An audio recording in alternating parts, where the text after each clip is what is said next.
networking is the future of communication. Did you know that Facebook has more users than the entire population of the United States?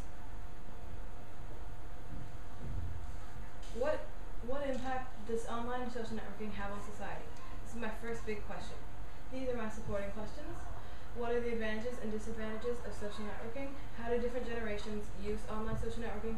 And why was social networking invented?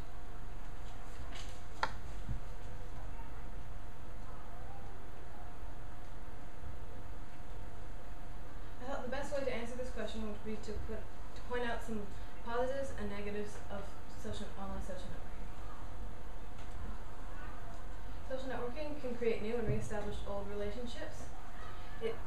It brings people with common interests together through groups, and some people use most social networks to supersede face-to-face contact. But it can actually improve these relationships by increasing content. Soon there will be social networks just for specific needs. Perhaps recovering alcoholics will have a social networking website just to connect with each other who are in a similar situation and can support each other. Another positive is that it's free, meaning that it's accessible to anyone. This last one is two-sided because on one hand it's great because it allows shy people to interact with others and make friends. But on the other hand, it connects with my first disadvantage about cyberbullying because people can't really see who's cyberbullying them.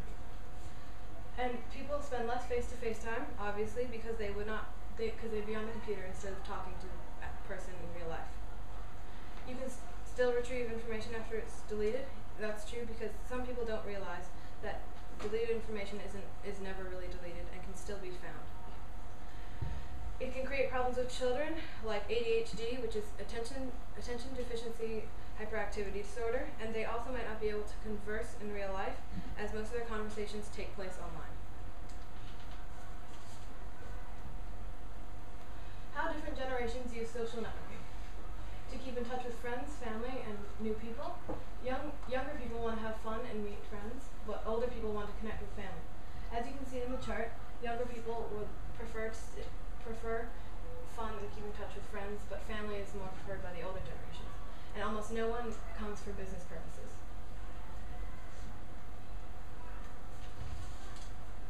Why was social networking invented? There are only two key reasons why social networking was invented: to meet new people and to connect with family and friends. How has social networking come to how it is today? That's my big question, and my supporting questions are: what is the future of social networking? How has social networking changed, and what would life be like without social networking?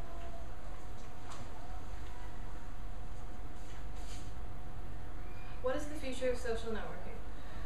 Possibly the ability to share your different profiles on different sites, and using software to show people's profiles. The first one would be like having one large feed that would show people your profiles from different sites. The second one would be using it like a resource. Perhaps if you could pull up the social networking page of the author of an article you're reading to see how accurate the information they would be providing based on their age and their jobs. How has social networking changed? I thought it would be best to do a timeline to represent this.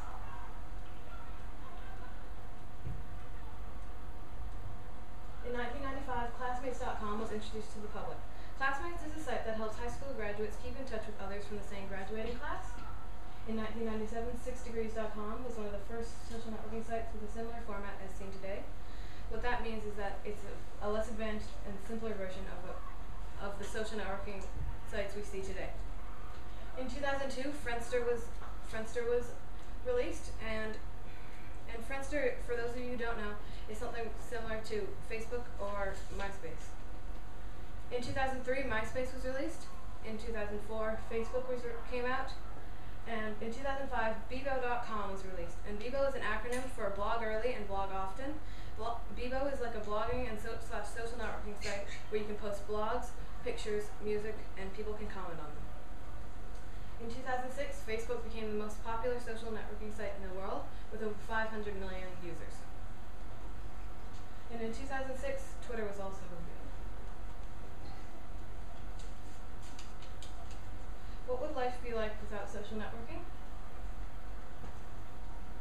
People will spend more time outside and interacting with people offline, which is true because you wouldn't be on the computer. You'd actually be talking to the person in real life.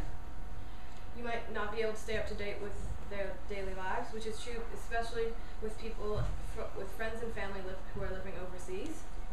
And some businesses use Twitter as a part of a marketing plan. What that means is that some businesses have a Twitter page where they post messages about upcoming sales and new products. This is my third big question. Why is social networking important? My supporting questions are: can social networking influence big life decisions? Can social networking make life easier? And how does social networking work? Can social networking influence big life decisions? Yes, it can, with things like buying a car, moving, and changing jobs, and by getting good, unbiased opinions. For the first one, I'll choose, for example, getting a new job, which would, if you just asked a friend about getting a new job, your friends have similar interests and status level, and might not have any new leads for you.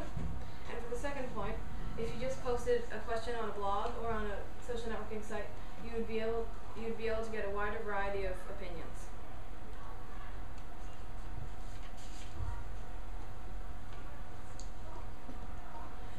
It makes life easier by being able to connect with people instantly and getting different opinions on topics. It's also easy to plan events because you can just send an invitation out on Facebook and have all your responses in one place. And it's also easy to check other people's pages and see what's going on in their life. My last big question is, what do social networks do? They make visible social networks visible, it connects people, and it gives people the ability to express themselves. By the first point, I mean, if you try to just think about your social network, which is your friends, and your friends' friends, it would be very difficult to map it all out. And for the last one, by being able to post images, messages, and music, then you are given the ability to express yourself. Here's some fun facts about social networking. Did you know that Russians spend the most time on social networking sites? In a month, they spend about 6.6 hours, while the average country only spends about 3.7 hours. And combined, Ashton Kutcher and Ellen DeGeneres have more Twitter followers than the entire population of Ireland. I found these facts very interesting about how Russians spend almost double the amount of time as any other country on social networking sites, and how two people are so interesting that they have a country's worth of people following them. Here's my bibliography, and thank you for watching.